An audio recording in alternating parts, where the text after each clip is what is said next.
와, 한국 증시가 정말 뜨거운 그야말로 불타는 마루를 보냈습니다. 그런데 이 엄청난 상승 뒤에는 사실 굉장히 복잡한 이야기가 숨어 있거든요. 오늘 그 내막을 속 시원하게 한번 파헤쳐 보겠습니다. 자, 먼저 이 숫자부터 한번 보시죠. 플러스 1.8%. 이게 뭐냐면요. 코스피 지수가 하루 만에 이렇게나 급등한 겁니다. 지난주에 꽤 많이 빠졌었는데 그 하락분의 거의 절반을 정말 단숨에 회복해버린 거죠. 와, 정말 인상적인 반등이 아닐 수 없습니다. 바로 이게 오늘 우리가 던져야 할 핵심 지문입니다. 이렇게 화려한 숫자만 보고 와, 시장 좋다 할 수 있을까요? 꼭 그렇지만은 않거든요. 겉보기와는 전혀 다른 시장의 속사정이 있었습니다. 그 질문의 답을 찾으려면요. 이날 시장의 흐름을 완전히 휘어잡은 단 하나의 동력에 집중해야 합니다. 네, 바로 반도체입니다. 모든 이야기는 바로 여기서부터 시작됐습니다. 지금 반도체 시장이 얼마나 절박한지 이 한마디가 전부 보여주는 것 같아요. 기업들이 이제 한두 달치가 아니라 6개월치 물량을 미리, 그것도 선불로 달라고 한다. 이건 그냥 수요가 좀 늘었다, 이 수준이 아니죠. 공급 부족에 대한 공포가 시장 전체를 지배하고 있다는 뜻입니다. 현상의 다급함이 그대로 느껴지지 않으세요? 그리고 바로 이 숫자. 이게 시장을 그냥 폭발시켜버린 결정적인 한 방이었습니다. DDR5 같은 특정 메모리 칩 가격이 무려 60%까지 오를 거라는 보도가 나오면서 투자자들의 마음에 제대로 불을 붙인 거죠. 이날 시장의 특징을 가장 명확하게 보여주는 게 바로 이 외국인 자금 흐름이에요. 이걸 보면요. 단순히 외국인들이 한국 시장을 샀구나가 아닙니다. 그게 아니에요. 오히려 다른 업종에서는 1,400억 원어치를 팔아치웠어요. 그리고 그 돈까지 싹 다 끌어모아서 무려 7,300억 원을 정말 오직 반도체에만 쏟아부은 겁니다. 이게 바로 전형적인 선택과 집중이죠. 다른 건 다 버리고 반도체에 올인한 거예요.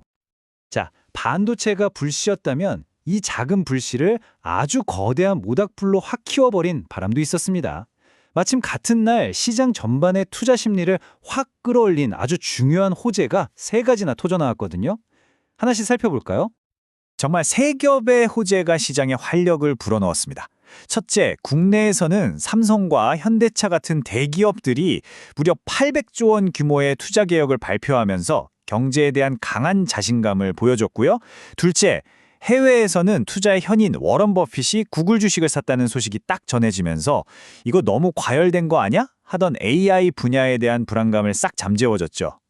마지막으로 주주가치를 높이는 상법 개정안이 추진된다는 소식까지 더해지면서 투자자들의 기대감을 한껏 키웠습니다. 하지만 말이죠. 이제 이야기의 반대편을 좀 들여다볼 시간입니다. 이렇게 좋은 소식들만 가득한 헤드라인 아래에는요.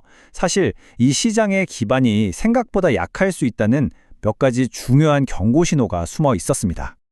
그런데 말이죠. 이 랠리의 속을 한번 들여다보면 좀 놀라운 사실이 드러납니다.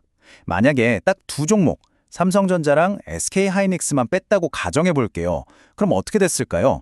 코스피가 1.8% 오른 게 아니라 고작 12포인트 오르는데 그쳤을 겁니다.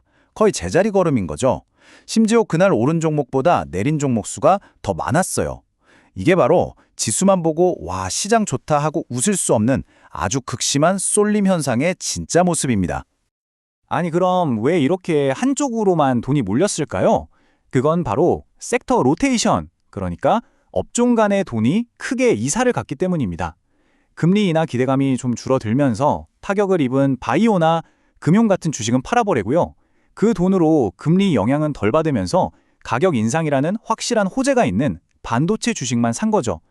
그러니까 시장 전체에 새로운 돈이 막 들어온 게 아니라 기존에 있던 돈이 더 유망해 보이는 곳으로 그냥 옮겨간 겁니다.